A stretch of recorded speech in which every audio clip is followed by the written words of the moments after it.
예수께서 12제자를 데리시고 이르시되 보라 우리가 예루살렘으로 올라가노니 선지자들을 통하여 기록된 모든 것이 인자에게 응하리라. 인자가 이방인들에게 넘겨져 희롱을 당하고 능욕을 당하고 침뱉음을 당하겠으며 그들은 채찍질하고 그를 죽일 것이라.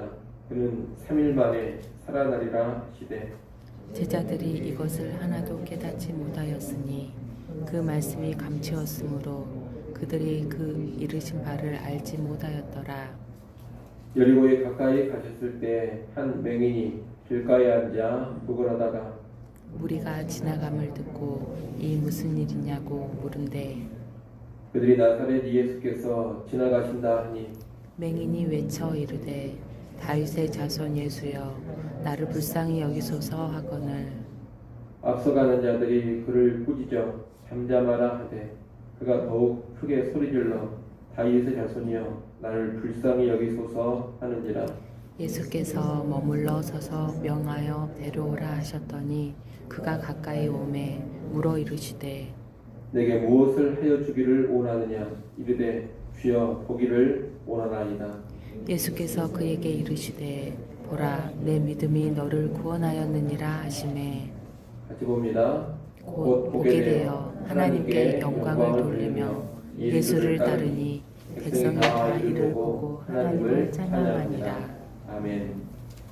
오늘 본문은 예수님께서 고난받으실 것을 예고하신 일과 맹인을 치유하신 일을 기록하고 있습니다. 예수님은 지금 12제자와 함께 예루살렘을 향해 가고 계시는데 자신의 고난과 죽음을 말씀합니다. 31절에 보면 예수님은 우리가 예루살렘으로 올라가노니 선지자들을 통하여 기록된 모든 것이 인자에게 응하리라고 하십니다. 선지자들을 통하여 기록된 것이란 구약 성경을 의미합니다. 예수님은 구약 성경에 예언된 모든 것이 자신에게 성취되어야 한다는 말씀을 하시는 겁니다. 성취되어야 할 구체적인 내용은 예수님께서 고난을 당하고 죽임을 당하시지만 3일 만에 살아난다는 겁니다. 이렇게 예수님의 예루살렘 길은 십자가의 길입니다. 그런데 제자들은 이러한 예수님의 말씀을 전혀 깨닫지 못합니다. 34절 말씀을 보십시오. 거기 보면 제자들이 이것을 하나도 깨닫지 못하였으니 그 말씀이 감추었으므로 그들이 그 이르신 바를 알지 못하였더라라고 합니다. 말씀이 감추었다는 것은 예수님 말씀이 너무 어려워가지고 이해가 불가능했다 이런 뜻이 아닙니다. 제자들의 편견, 선입견으로 인해서 말씀이 제대로 들려지지 않았음을 의미합니다.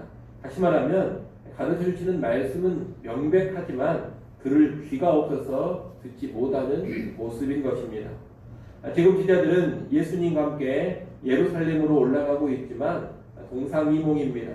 예수님은 십자가를 통한 구원의 성취를 목적으로 올라가고 있습니다. 그러나 제자들은 메시아이신 예수님이 예루살렘으로 가시면 바로 영광의 나라를 세우시고 온 땅 위에 군림할 것을 기대하고 있습니다.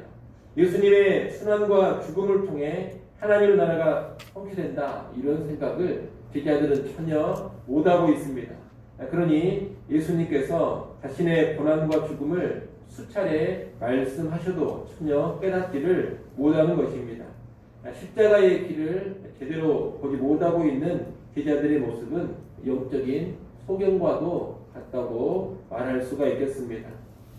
예수님의 순환을 전혀 이해하지 못하는 제자들의 모습에 이어지는 사건은 맹인 치유 사건입니다. 35절에 보면 예수님께서 여리고에 가까이 가셨다고 합니다. 여리고는 예루살렘에서 약 20-30km 떨어진 곳으로 예루살렘에 올라가는 사람들이 잠시 머물러 쉬는 곳입니다. 여리고에 예수님이 가까이 왔다는 것은 예루살렘에 거의 다 도착했음을 의미합니다. 그런데 예수님이 여리고에 가까이 오셨을 때 한 맹인이 길가에 앉아 구걸하고 있었습니다. 그는 무리가 지나가는 소리를 듣고 무슨 일이 있는지를 주변에 묻습니다.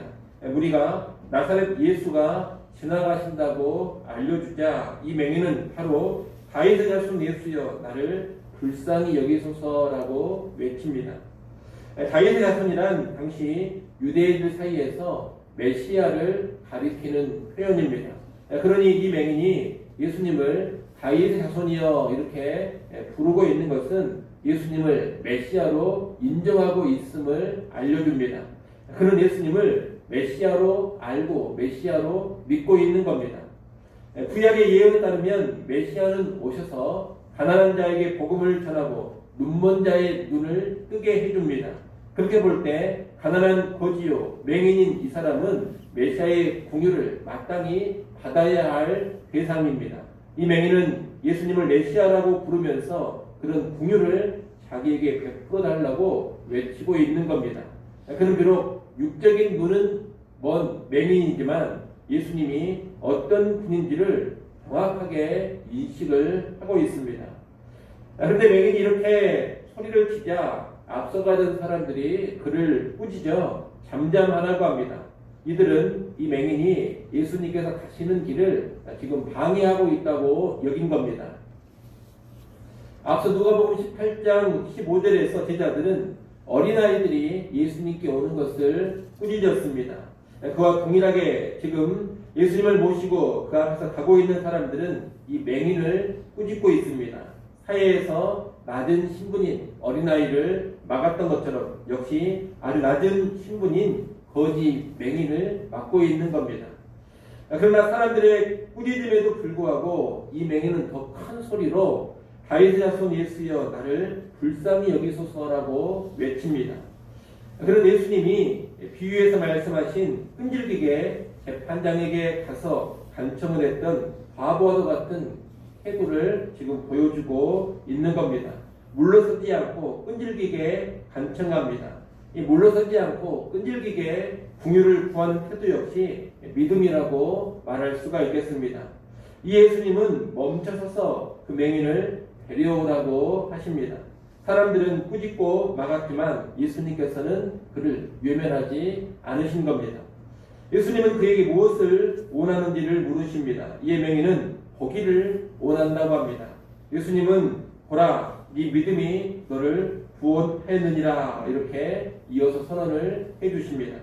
맹인의 믿음이 구원을 가져다 줬다는 겁니다. 이 맹인의 믿음은 예수님을 메시아로 믿는 믿음입니다. 그리고 간절하게 끈질기게 긍휼을 구하는 믿음입니다.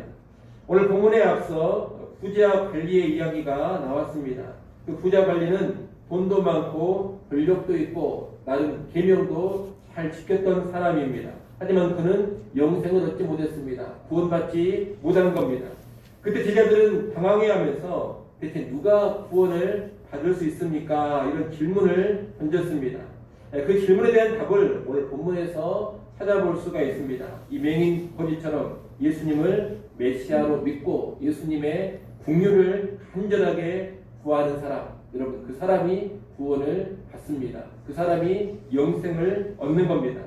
내가 이 정도 되는 사람이다 이러면서 자기를 과시하고 자기의 의로움을 의지하고 자기 자랑에 빠져있는 그런 사람이 구원을 받는 것이 아닙니다. 자기의 비참함을 알고 메시아이신 예수님께 나아가서 나를 불쌍히 여기소서, 나를 긍휼히 여기소서 이렇게 전적으로 예수를 의지하는 사람이 구원을 받는 겁니다. 예수님의 구원 선언을 들은 맹인은 눈이 바로 뜨여집니다. 그의 눈이 보여지게 된 것은 구원의 가시적인 증거라고 말할 수가 있겠습니다. 43절에 보면 눈을 뜬 그는 하나님께 영광을 돌립니다. 그리고 주변 백성들은 다 하나님을 찬양합니다. 하나님의 영광과 전혀 상관이 없어 보였던 이 사람이 예수님의 공유를 받아 하나님께 영광을 돌리는 그런 인생이 된 겁니다. 그리고 주변 모든 사람들이 하나님을 찬양하게 하는 통로가 된 것입니다. 하나님께서 이 거지 맹인을 통해 영광을 받으셨습니다. 아울러 43절에 보면 그는 예수를 따랐다라고 합니다. 예수님은 지금 예루살렘으로 십자가를 지시러 올라가십니다. 십자가의 길을 예수님이 가시는 겁니다. 맹인이 보게 되어 예수님을 따랐다는 것은 그가 십자가의 길을 가시는 예수님을 따르고 있음을 상징적으로 보여주는 모습입니다. 제자들은 예수님과 함께 가고 있으면서도 십자가의 길을 전혀 이해하지 못하고 있습니다. 영적인 눈이 가려져 있습니다. 그들은 이 맹인처럼 눈이 열려져야 할 사람들입니다. 그리고 밝히 보고서 십자가의 길로 가시는 예수님을 따라가야 합니다. 그것이 진정한 제자의 삶입니다. 우리는 이 맹인의 이야기를 통해서 먼저 예수를 믿고 전적으로 의지함으로 구원받음을 알아야 하겠습니다. 대단한 행위를 내서 구원받는 것이 아닙니다. 여러분, 믿음으로 전적인 의지함으로 구원을 받는 겁니다. 그러니 자기의 행위, 자기의 의로움을 내세우지 않고 언제나 예수 그리스도 앞에 믿음으로 서고 주의 긍휼을 믿음으로 구할 수 있어야 하겠습니다.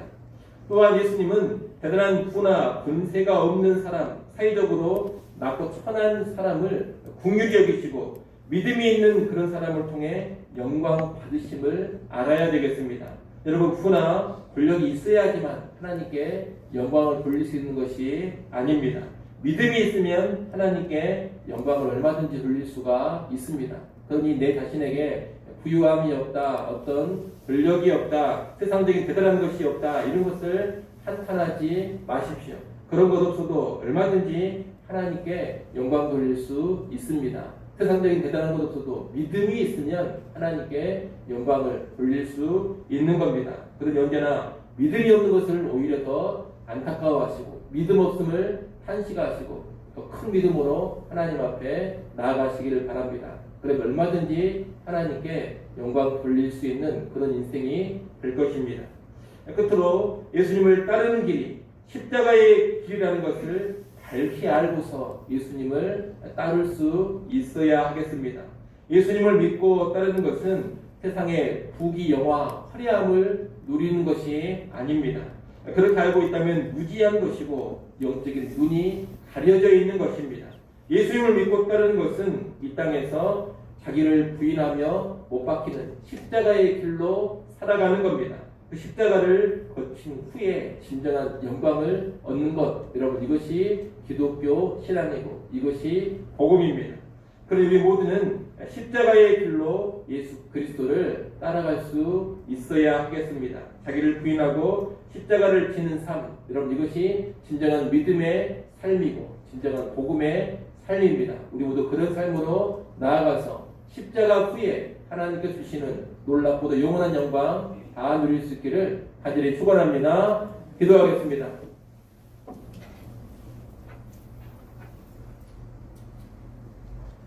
아버지 하나님, 오늘 우리에게도 본문의 맹인처럼 예수님을 메시아로 분명히 알고 분명히 믿고 의지하는 그런 믿음의 소유자들이 다 되게 하여 주시옵소서. 아버지 하나님, 또한 예수 그리스도를 따르는 길이 십자가의 길이라는 것을 한시도 망각하지 않게 하시고 예수를 믿고 예수를 따르는 자들로서 언제나 십자가의 길로 나아가는 주의 백성들 되게 하여 주시옵소서. 오늘 하루도 자기를 부인하며 나의 뜻, 나의 정력을 십자가에 못 박게 하시고 주의 뜻을 따라 살아가기를 원합니다. 나는 온전히 죽어지게 하시고 예수 그리스도만 살아나는 그러한 인생 되게 하여 주시옵소서.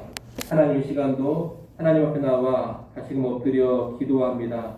더욱더 겸손하게 하시고 전적으로 하나님을 의지케 하여 주시옵소서. 이 새벽 시간에 우리 모든 질문 하나님께 맡기기를 원합니다.